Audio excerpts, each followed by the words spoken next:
cancer in their workplace. 지금 보시는 포스터는 지금 법적으로 가지고 가는 계시는 강도에다가 포스터 붙이셔야 되는 거고 직원이 있는 분들은 꼭 이걸 붙이셔야 되는 거예요. The poster is to enable employees to be able to read and become aware of what their rights are.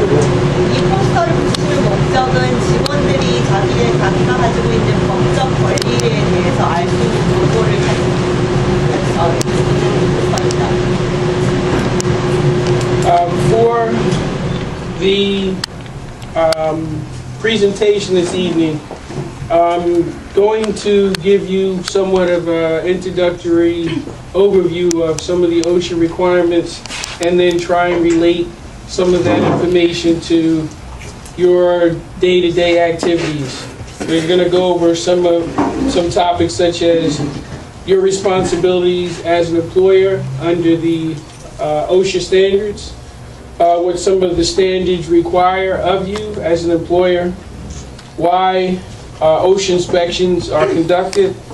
We're going to talk about the standard from the National Fire Protection Association, NFPA 32, which is specific for the dry cleaning industry, and we'll talk about some resources that are available to you. 이 세미나의 목적은 지금 The mission of the agency is to save lives and prevent serious injuries and illnesses from occurring to workers. So to protect the workers, because the workers are America's most vital resource. Some of the ways that we carry it out as an agency are to issue and develop standards and to conduct inspections for enforcement purposes. We do some things like training and outreach, which is what I'm doing now. We have alliances with different groups like we have with your association, and we require some employers to track their injuries and illnesses, and their programs regarding training, and employers are supposed to train all their employees.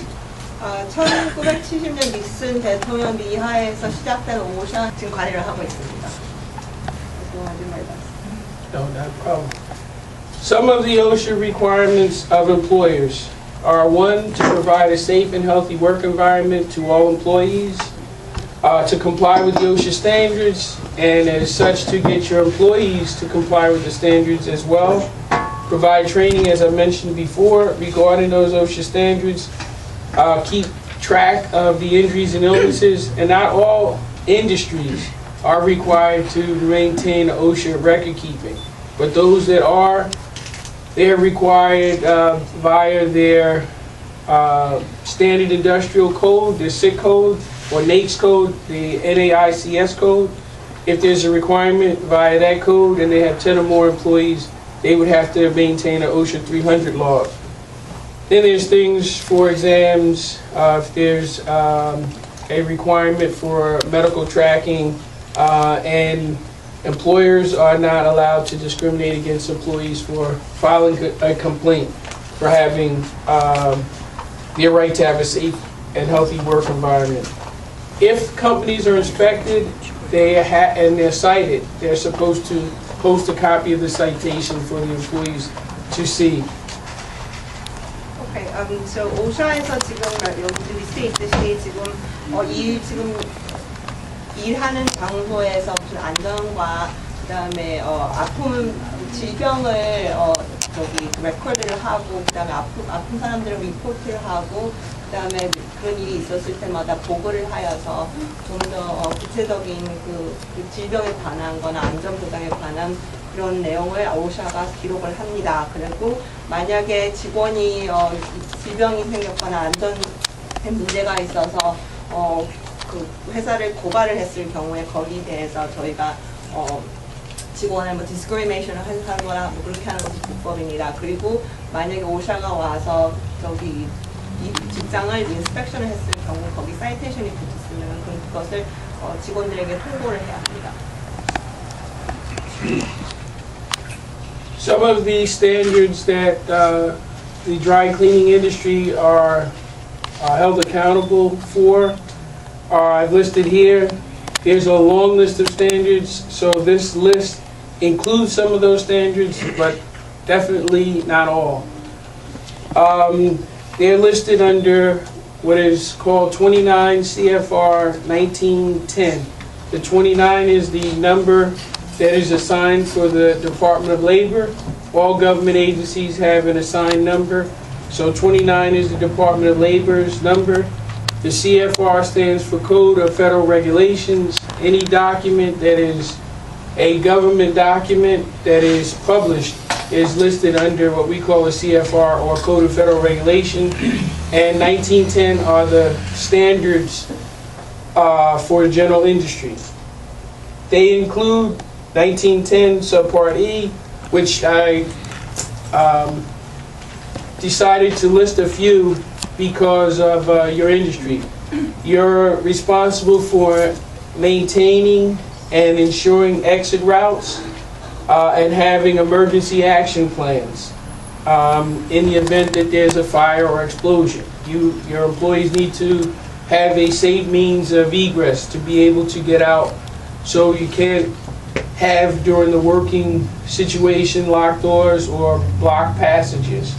Another thing is under 1910.35, there's requirement to comply with the NFPA life safety codes. Life safety codes under NFPA 101 is a list things for all industries. The first 5 to 7 chapters are general, and then the other chapters are specific for existing or new facilities. So if you were to open a new facility today, and it would be in a brand new building, you'd have to comply with the life safety codes and the new standard provisions. If you were to open a facility in an existing building, such as this, it would be based on well, actually, let me backtrack. When this facility was open, the requirements for the facility, for the electrical, the building structure, and everything else, had to comply with the NFPA 101 Life Safety Code at that time. If changes are made to this facility or any other facility, you have to update them according to the new code at that time. So that's the importance of that. 36 is design and construction requirements, exit routes. 37 is maintenance and safeguards of operational features for the exits. 38 is a emergency action plan. So I say this to you, even though you may have a somewhat small facility and you may not really think that there's a requirement for such plan, you should create a policy that tells your employees what to do, where to leave, and where to meet in the event of a fire or emergency. So if something happens, you don't have to wonder if someone is still inside. You know, because everyone will have met outside, and you can do a head count and fire prevention plan. 29 CFR 1910은요, 미국 연방정부 페로 코드인데요. 29는 노동청에 지금 어사인되어 있는 번호고요. 1910이 지금 그 규정이 있는 그 법정 조항입니다. 지금 여기 리스트에 많이 나와 있는데, 지금 저희가 일반 모든 인더스트리가 다 저 규정을 따라야 되는 사항들이 엑스 비상구, 어떤 비상시에 어떻게 탈출을 할 것인가, 그리고 불이 났을 때 어떻게 그것을 방지할 것인가, 그리고 1935에 보시면은 지금 리스트가 있는데, 이 장소가, 이 직장이 지금 빌딩이 지어졌을 때 그 당시에 있었던 규정을 따라야 하고요. 그리고 그 이후에 계속 빌딩이 업데이트가 될 경우에는, 그러면 지금 현재 유효되어 있는 그 규정을 다시 따라서 맞춰야 됩니다. 그리고 뭐 메인텐스라든지, 그리고 저기 지금 일하시는 오퍼레이션에, 그리고 비상구 등에 뭐 하자가 없는가, 그리고 마지막 이분이 말씀하신 거는 비상시에 어떻게 대치를 할 것인가, 지금 직원이 이 안에 남아 있는지 안 남아 있는지 확실하게 하기 위해서 뭐 어디서 만나자거나 그렇게 계획을 미리 만드셔야 됩니다. 그리고 불나기를 대비하시는 어떤 그런 구체적인 방안을 미리 또 만들어 보셔야 되는 것이 저희 법적인 의무입니다. These are some additional standards. Because of your environment and the heat, there is a requirement for ventilation, and also because in your environments you're using chemicals that require ventilation because of the toxicity as well. So employers are required to take into consideration ventilation. Additionally, if there is an industry acknowledgement of a hazardous condition in a work environment, even though OSHA may not have a general or a specific standard, OSHA can use what we call the general duty clause. This 5A1 comes from section 5A1 of the OSHA Act. Is a pamphlet. It's called the OSHA Act, and that pamphlet has like 18 or so sections that lay the framework for OSHA to do its business. So under section 5A1, an employer can be cited regarding an industry recognized hazard, even though OSHA may not have a specific standard. And just to briefly tell you what that standard requires, it requires you as an employer to provide employees, and you don't have to paraphrase this, to provide a safe and healthy work environment for employees that is free of recognized hazards that is likely to cause serious physical injury and or death. So anything that is recognized in your industry that the industry says is a hazard and should be controlled.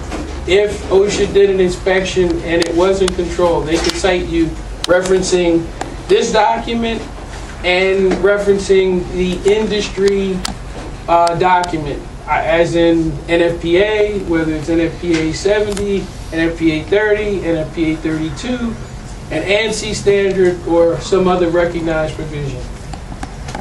OSHA에서 지금 아까 말씀드린 29 CFR 이상의 OA1이라는 다른 규정이 있습니다. 그래서 그 규정에서 이분이 말씀하시는 거는 지금 저희가 지금 드라이 클리닝 인더스트리에서 일반적으로 위험하다는 물질이 있거나 그런 것으로 해서 직원들이 다치거나 아프거나 했을 경우 그렇게 hazardous라는 건 위험하다는 물질을 쓰시는 그런 컨디션이 있었을 때 OSHA에서 지금 연방법이나 OSHA라는 그 자체의 그 규정에 따라서 처벌을 할 수가 있습니다.